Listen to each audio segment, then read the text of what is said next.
Have you ever faced a problem that just wouldn't go away? You solve one part of it, and two more pop up in its place. Well, today we're diving into the story of a creature that perfectly embodies that very struggle, the legendary, terrifying, and seemingly immortal Hydra. This isn't just any monster. It's a symbol of persistence, a nightmarish serpent that challenged one of ancient Greece's greatest heroes, Hercules. So, grab your swords and shields, metaphorically of course, as we venture into the swampy lair of the Lernaean Hydra. The story of the Hydra begins, as many monstrous tales do, with a less-than-charming family tree. The Hydra was said to be the offspring of Typhon, the most fearsome monster in all of Greek mythology, and Echidna, a creature who was half beautiful woman, half terrifying serpent. With parents like that, you know their children weren't going to be ordinary pets. The Hydra was raised by the goddess Hera herself, purely out of her spite for Hercules. You see, Hercules was the illegitimate son of her husband, Zeus, and Hera's jealousy knew no bounds. She nurtured this beast for the sole purpose of destroying him. The Hydra made its home in the swamps of Lerna, a region near Argos. This wasn't just any swamp, it was described as a gateway to the underworld. The very air was thick with a poisonous stench, and the water was toxic. The Hydra itself was a massive serpentine creature, but its most horrifying feature was its multiple heads. How many heads? Well, the number varies depending on who's telling the story. Some say it had 9 heads, others say 50, and some even go as high as 100. But here's the real kicker. One of these heads was immortal, completely indestructible. And as if that weren't enough, whenever a hero was brave or foolish enough to slice off one of its mortal heads, 2 more would grow back in its place, even fiercer than before. Talk about a nightmare boss battle. Its breath was also said to be so venomous that it could kill a man just by being near it. So, who would be tasked with facing such an impossible foe? None other than Hercules, as part of his famous 12 labors.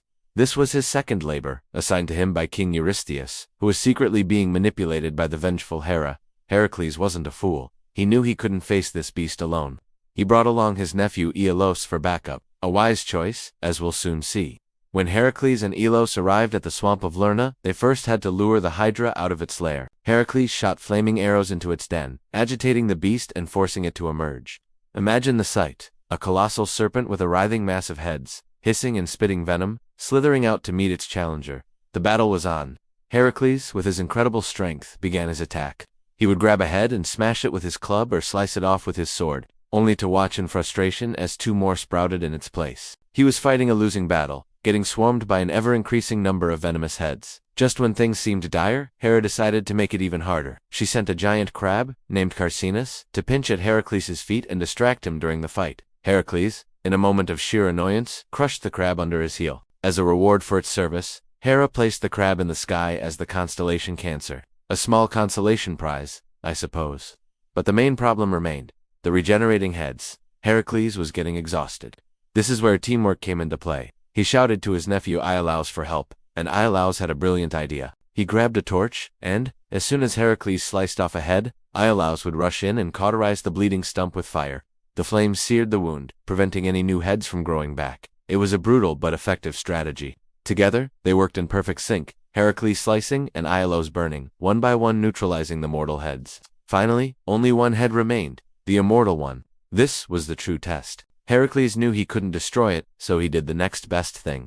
He managed to sever the immortal head from the Hydra's body, but it was still alive, still hissing, still dangerous. Thinking quickly, Hercules buried it deep under a massive boulder, trapping it for eternity. Even in death, the Hydra's power was not to be underestimated. Before leaving, Hercules dipped his arrows into the Hydra's toxic blood and venom. These poisoned arrows would become one of his most powerful weapons, capable of delivering a fatal wound to nearly any foe he would face later in his labors. However, when Hercules returned to King Eurystheus to report his success, the king refused to count the labor as completed. His excuse? Hercules had received help from Iolaus, a classic case of moving the goalposts, all part of Hera's plan to make Hercules' life as difficult as possible. So what does the myth of the Hydra teach us?